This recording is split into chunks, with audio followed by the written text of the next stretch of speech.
Knjige za decu. Evo zašto i šta čitati bebama.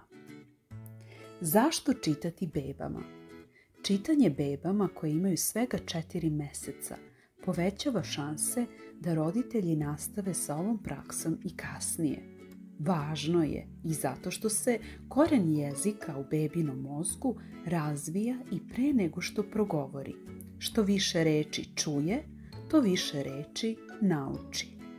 Čitanje, doba i faze.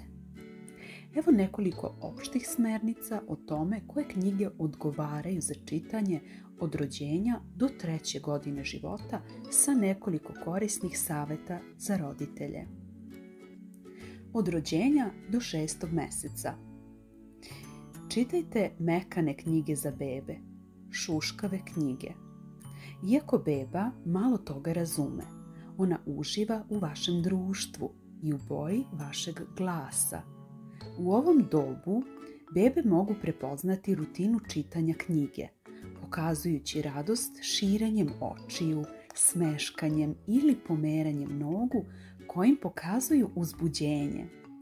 Bebe će također želeti da istraže knjige svojim čulima, tako što će ih dodirivati ili žvakati.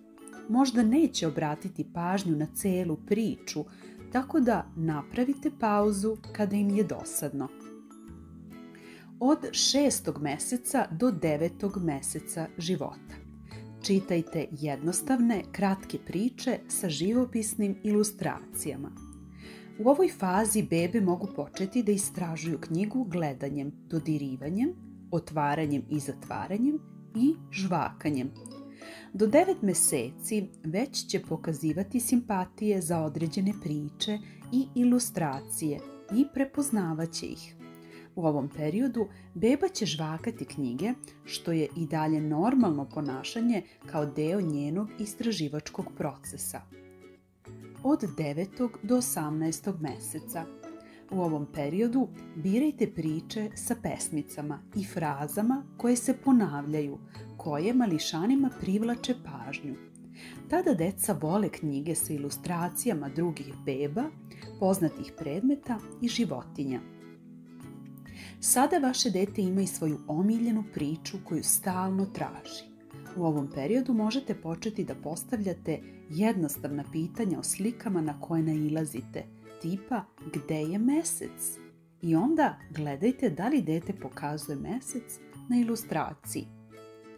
Od 18. do 24. meseca. Ovo je pravo vreme da počnete da čitate duže priče sa složenim zapletima. Humor i rimovanje su važni deo u ovom periodu. Nemojte biti zabrinuti ako vaše dete pobegne tokom čitanja. U tom periodu oni zaista moraju da budu u pokretu. Ako nastavite da čitate, ono će nastaviti da sluša i možda će se u jednom trenutku vratiti do vas. Pokušajte da tu dečiju energiju povežete sa pričom tako što ćete, na primjer, tražiti od deteta da skače poput zeca iz priče. Vaše dete također može da označi neke predmete zvukovima kada na njih naiđe na priči, kao što je mukanje kada naiđe na sliku krave. Kada naiđete na omiljeni deo, zastanite malo i usporite čitanje kako biste vidjeli da li će dete dovršiti započetu rečenicu. Ovo je vreme da detetu date posao. Okretanja stranica. Tokom čitanja diskutujte o onome što se vidi na ilustracijama, pitajte na primjer ko se nalazi iza drveta. Ova interakcija razvija jezičke veštine vašeg deteta i pomaže mu u razvoju razmišljanja. Od 24. do 36. meseca. U ovom periodu deca vole knjige sa složenijim zapletima, ali i edukativne knjige koje nisu fikcija poput onih u kojima se govori o godišnjim dobima, poslovima poput doktora ili poštara, građevinskim mašinama. Sada deci možete postavljati malo kompleksnija pitanja poput onih o tome kako se glavni junak osjeća ili šta će se naredno dogoditi u priči. Sada će i vaše dete biti u mogućnosti da ispriča priču na osnovu onoga što vidi na ilustraciji. Nemojte biti iznenađeni ako vaše dete hoće da čuje neku priču nekoliko puta. To je sasvim normalno. Na kraju, nemojte zaboraviti da detetu možete čitati bilo kada i u bilo kojoj prilici, tokom jela, tokom vožnje, preslačenja pelena, pre spavanja.